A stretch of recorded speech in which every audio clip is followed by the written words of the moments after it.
On that note, do you think it matters to the women's division or UFC if Ronda fights again? I think fighting is a sport that will never die. Boxing still went past the Muhammad Ali days and the Mike Tyson days, and it hasn't ever died.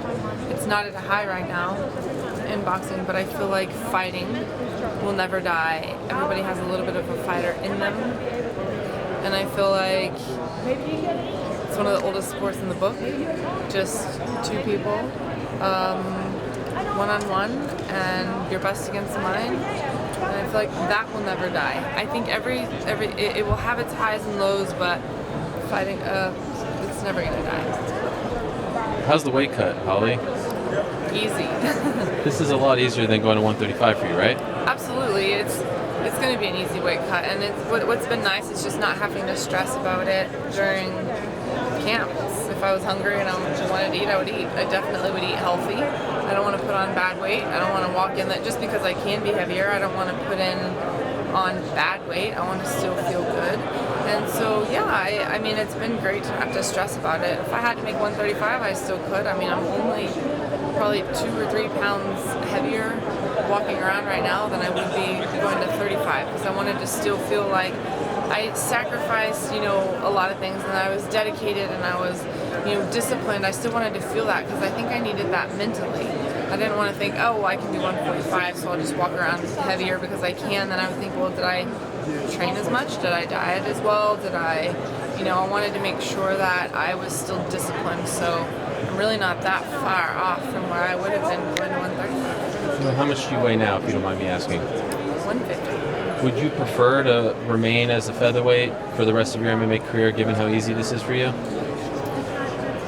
I'm okay with either one. Okay. I mean, this weight cut's going to be so simple. I mean, that's 150 with being water loaded. So, I mean, I could make weight this afternoon if I needed to. I'm pretty close to my weight. So going to 35, if I was just a little more disciplined, is still doable. So I'm really, it's been a lot less stress, but it's still, I can do it. Do you feel like the UFC is truly invested in this division? Because even Dana White a couple weeks ago in Denver was kind of like saying, I'm not really sure, there's no Sidework for maybe a year. They haven't signed any other featherweights. It is a little curious. Even when Ronda and Liz debuted, they had Misha, they had, Kat Zingano, they had Sam McMahon, but there's just you two right now, and you two are 135ers, given your last fight. So do you feel like they're really into the 145 division? We'll find out. Have you had conversations with them about it? No. The only conversation I had, the only thing I had was, hey, your next fight, Germaine, 145, cool, and I said, let's do it. That was it. I don't like to think too far into it, but everything has to start somewhere. Yeah. There always has to be, you don't learn, you never know something without learning it. Everything we know in this world, everything that we have in our brain that's knowledge, we learned at some point. You don't have a whole division without having the first fight. There has to be the first fight. We'll see where it grows. If it grows, it grows, and we'll see what happens. Do you look at the landscape? Do you feel like there are enough 145ers out there for the UFC to sign to make this a competitive division right now? I feel like it's going to be one of those things where I bet you right now there's girls saying, oh my gosh, they opened to 145, I can make that. And then they're going to be, I have my chance now. And they're going to be putting it out there. They're going to be getting into it. They're going to be learning. They're going to be even more motivated. So I think we're going to start to see more of that division coming forward. We're going to start seeing people. There's always somebody that's coming up. There's always somebody that we didn't hear about. You look at some of the champions that you didn't know from, 5 years ago. You look at these people that came, where did this person come from? Around this entire world, there are girls who always training because they love the sport. They're going to start coming out. And with Ronda, gone, are you hoping that the Cyborg situation gets rectified? I mean, you versus Cyborg, you as a champion, those pay-per-views will do well. I mean, that's the big money fight right now, I would think, for you after this one. Are you hoping, is that the one that you would like to see after this one for yourself, now that Ronda is no longer available?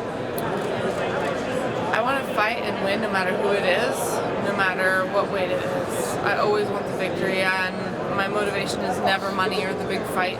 I know that a lot of people look at it from the outside, this would be a really good business decision.